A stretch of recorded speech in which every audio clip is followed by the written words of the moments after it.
राधे राधे। ओम नमः शिवाय। जय भोलेनाथ, जय विष्णु भगवान। एक पर के बात है, भगवान श्री हरि जब मूर दैत्य के नाश करने के बाद वैकुंठ लोक में गया तो से सैया पर आँख मूंद के लेटे लेटे मनी मनी मुस्कुरा रहे थे। तभी देवी लक्ष्मी जी ने उनके चरण को दबा रही थी। भगवान को मन में वो मुस्कुराता हुआ देख के लक्ष्मी जी के बहुत कुतूहल हुआ। देवी लक्ष्मी ने विष्णु जी से प्रश्न किया कि हे भगवान, आप संपूर्ण जगत के पालन करते भी हुए ईश्वर के प्रति उदासी से होके क्यों रहते हो? इस क्षीर सागर में नींद ले रहे हो, इसका क्या कारण है?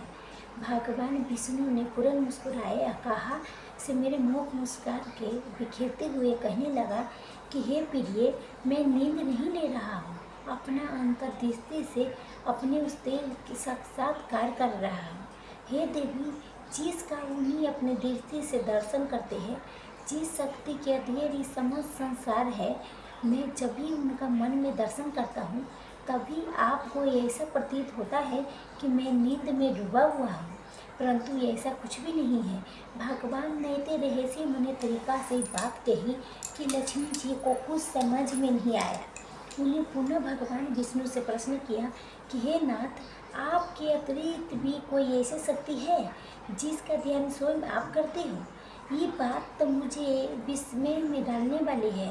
भगवान विष्णु ने कहा, है देवी, इस बात को अच्छी तरह से समझने के लिए आपको गीता के रहस्य की समझनी होगी। गीता के समझ अध्याय मेरे उस शरीर के अंग है जिनके आप सेवा करते हैं।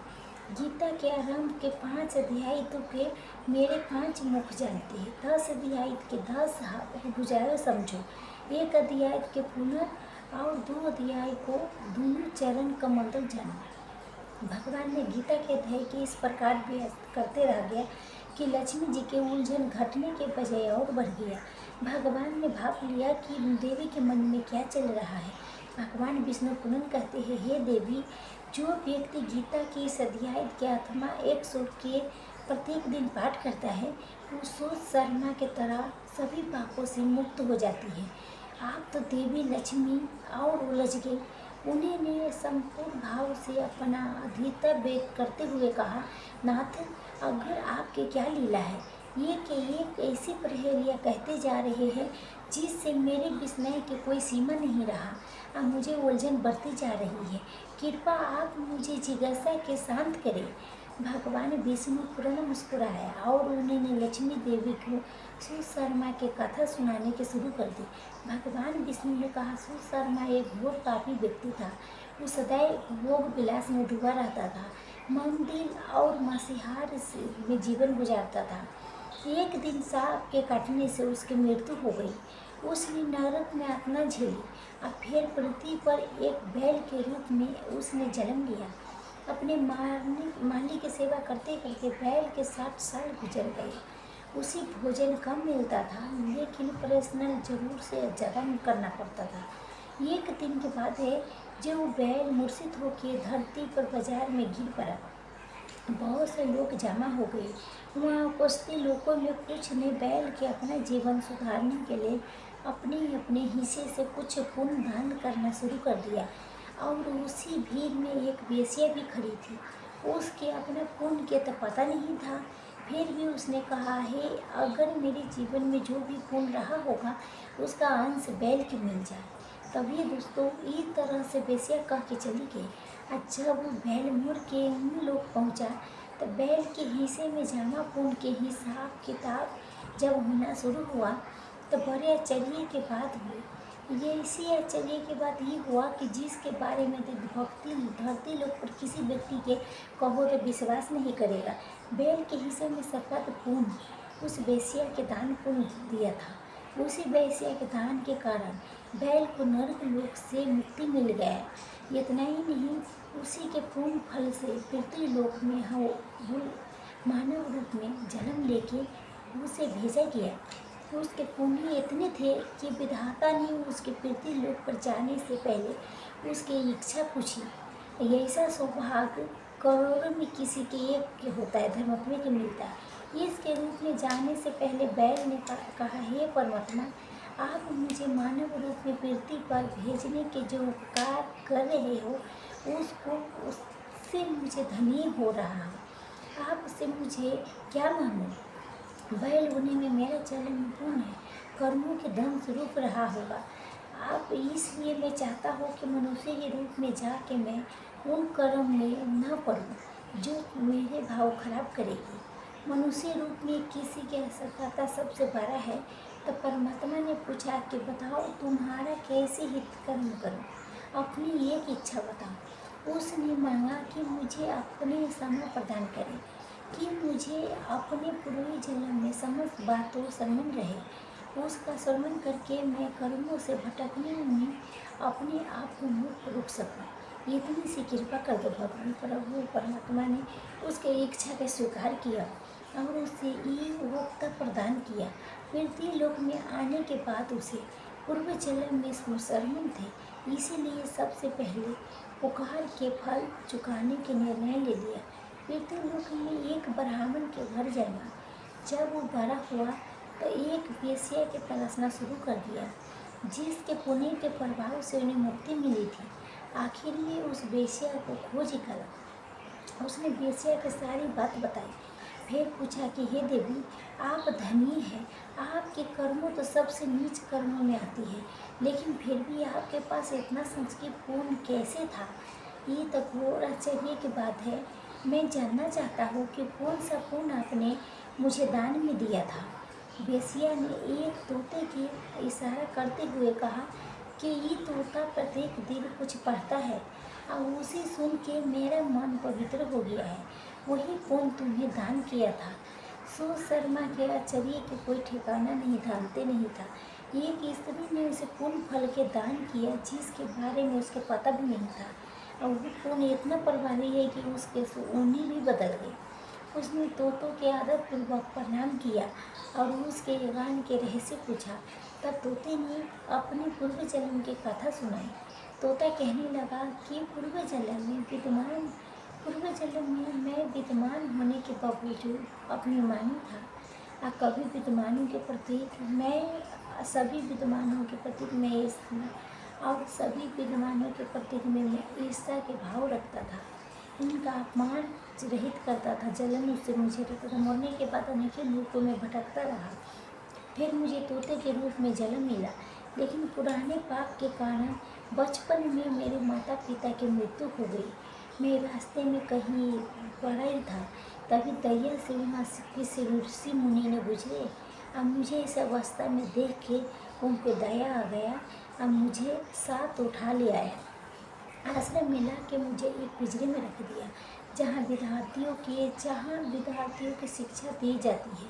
वहीं मुझे रहने के जगह मिल गया। मैं वहाँ गीता के पूरा ज्ञान सीखा था। सुनते सुनते गीता के प्रथम अध्याय तो मुझे कंठस्थ हो गया। इससे पहले मैं अन्य सीख पाता, एक बहेलिया ने मुझे वहाँ से चुरा के इन देवी जी के मुझे बेच दिया। मैं अपने स्वभाव के कारण इनके प्रत्येक गीता के सुख सुनाता रहता हूँ। वही पुण्य इन्हें ने आपको दान में दिया है और आप मानव रूप में आए हो। भगवान विष्णु ने लक्ष्मी जी से कहा, हे देवी, जो गीता के प्रथम अध्याय पढ़ता है, सुनता है और उसके भाव सागर पार करने में कोई कठिनाई नहीं होती। वो तो इस प्रकार भगवान ने श्री भागवत गीता के विभिन्न अध्याय को अपने शरीर के अंग मानते हुए बताया कि गीता में साक्षात उनका वास है। सर्वशास्त्र में ग्रंथ है जो सिखाते हैं कि व्यवहार में मनुष्य के जीवन कैसा होना चाहिए। सत्य बोलने, लालच मुंह में पड़ के अपने निगत जरूर अनुसलाह देने वाले धर्म के विदो जाना मनुष्य के से अपमानी होता है, पूरे कुल की नाश हो जाती है, कारण हो जाता है। ये भी गीता सिखाती है कि गीता में जन्म से लेकर मृत्यु तक सारा ज्ञान प्रदान करती है। इस प्रकार गीता के प्रथम अध्याय के महत्व में प्रसन्नता करके व्यक्ति निरंतर अपने अपने घर पर गीता के अभ्यास करने लगा। फिर ज्ञान की मुक्त हो गया। इसीलिए जो गीता के प्रति अध्याय पढ़ता सुनता कथा अभ्यास करता है तो उनके इस भाव सागर को पार करने में कोई कठिनाई नहीं होता है। तो बोलिए ओम नमः भगवती वासुदेवाय नमः। तो दोस्तों, आइए आप समर्पण करते हैं माँ लक्ष्मी जी की आरती। ओम जय लक्ष्मी माता, जय मैया जय लक्ष्मी माता, तुमको निस दिन सेवक हरि विष्णु विधाता। ओम जय लक्ष्मी माता, ओम मान बरमा विनारी, तुम जगत माता। सूर्य चंद्रमा नारद ऋषि गाता। ओम जय लक्ष्मी माता, दुर्गा रूप निरंजन, सुख संपत्ति दाता। जो कोई तुमको ध्यावत रिद्धि सिद्धि पाता। ओम जय लक्ष्मी माता, तू ही बता वासना, तू ही सुखदाता। कर्म प्रभाव की शासनी, भवर सुखदाता।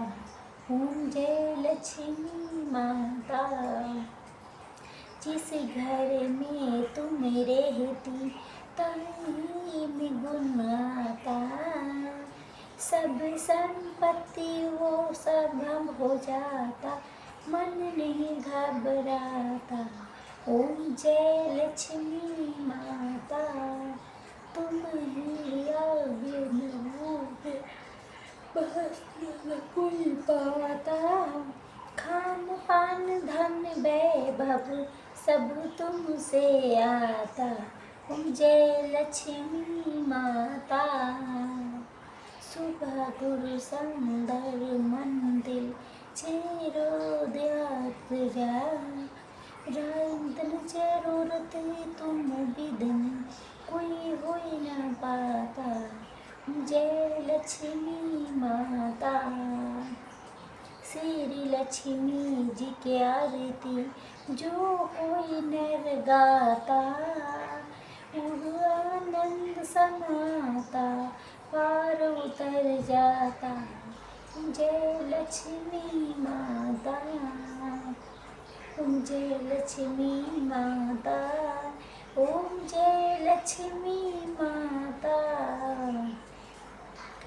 प्रेम से बोलिए भगवती माता लक्ष्मी की जय।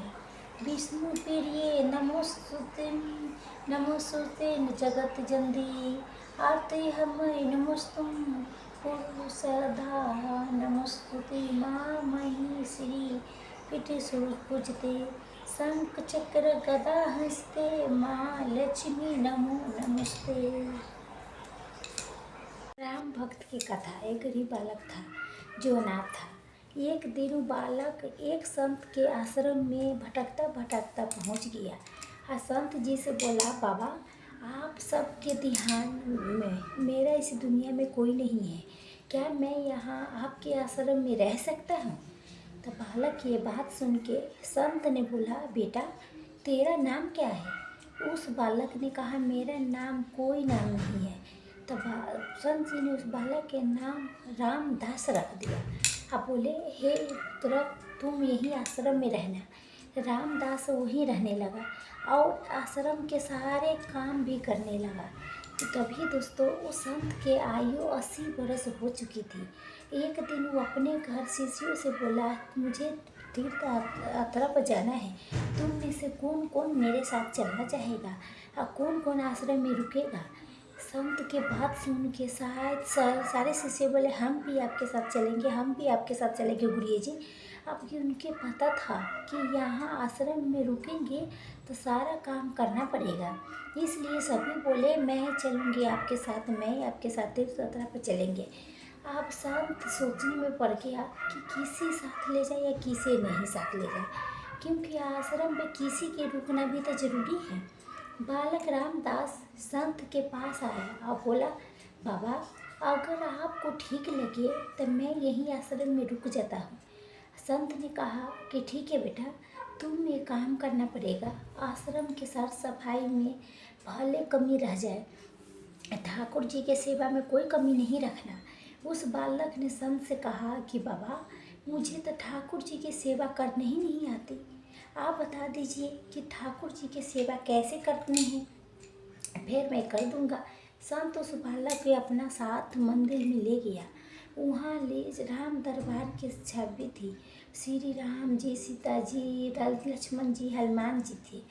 उस संत ने बालक को ठाकुर जी की सेवा कैसे करनी है सब कुछ सिखा दिया। बालक ने गुरु जी से कहा कि बाबा, मेरा इससे रिश्ता क्या होगा, ये भी बता दो कि क्योंकि मैं रिश्ता पता चल जाएगा तो सेवा करने में आनंद आएगा। तो वो संत ने उस छोटे बालक से कहा, पुत्र, तुम कहता है ना कि मेरा इस दुनिया में कोई नहीं है, तो आज से ये राम जी, सीता जी तेरे माता पिता है। अब बालक ने साथ में खड़े लक्ष्मण जी के देख के कहा, ये अच्छा बाबा, तो ये जो पास में खड़े हैं वो कौन है? तो संत ने कहा कि ये तेरे चाचा जी है। और उन्होंने हनुमान जी के लिए कहा, ये तेरे बड़े भैया है। वो बालक समझ गया, फिर उनकी सेवा करने लगा। संत से शिष्यों के साथ यात्रा पर चलने गए। आज सेवा के पहला दिन था। वो छोटा बालक सुबह उठ के स्नान आदि किया, आश्रम की साफ सफाई की और भिक्षा मांग के लाया और फिर भोजन तैयार किया। फिर भगवान के भोग लगाने के लिए मंदिर में गया। बालक ने श्री राम, सीता, लक्ष्मण, हनुमान जी को आगे एक थाली रख दी। अब बोला, आप पहले आप खाओ, फिर मैं भी खाऊंगा। बालक के लगा कि सच में भगवान बैठ के खाएंगे। तभी दोस्तों क्या हुआ, बहुत देर हो गई। रोटी तो वैसे की वैसे ही पड़ी थी। तब उस बालक ने सोचा, नया नया रिश्ता बना है तो शर्मा रहे होंगे प्रभु। अब बालक ने इसके लिए पर्दा कर दिया। बाद में पर्दा खोल के देखा, तब भी खाना वैसे के वैसे ही था पड़ा था। अब तो बालक रोने लगा कि मुझसे सेवा में कोई कमी हो गई है, इसीलिए प्रभु खाना नहीं खाता। आप इसके नहीं खाएंगे तो मैं भी नहीं खाऊंगा, मैं भूख से मर जाऊंगा, इसलिए मैं आप पहाड़ से कूद के मर जाऊंगा। अब क्या था, वो छोटा सा नाना बालक मरने के लिए निकल जाता है। तभी भगवान श्री राम जी हनुमान जी के कहता है, हनुमान जी जाओ उस बालक को लेके आओ और बालक से कहो कि हम खाना खाने के लिए तैयार हैं। तभी दोस्तों हनुमान जी जाते हैं और बालक कूदने वाला होता है। तभी हनुमान जी पीछे से पकड़ लेते हैं। अब बोलते हैं कि क्या कर रहे हो पुत्र? बालक कहते हैं, आप कौन हो? हनुमान जी कहता है, मैं तेरा भैया हूँ, इतनी जल्दी भूल गए? बालक कहता है, आप आए हो, इतनी देर से वहाँ बुला रहा था, खाना खा लो खाना खा लो, तो तब आते नहीं, आप क्यों आ गई? अब हनुमान जी बोला कि पिताश्री के आदेश है कि हम सब साथ बैठ के खाना खाएंगे। अब फिर राम जी, सीता जी, लक्ष्मण जी, हनुमान जी साथ साथ बैठ के भोजन करते हैं। इसी तरह वो बालक रोज उसकी सेवा करता था और भोजन कराता था। सेवा करते करते 15 दिन हो गए। एक दिन बालक ने सोचा कि घर में 5 लोग हैं, सारा काम मैं अकेले करता हूँ।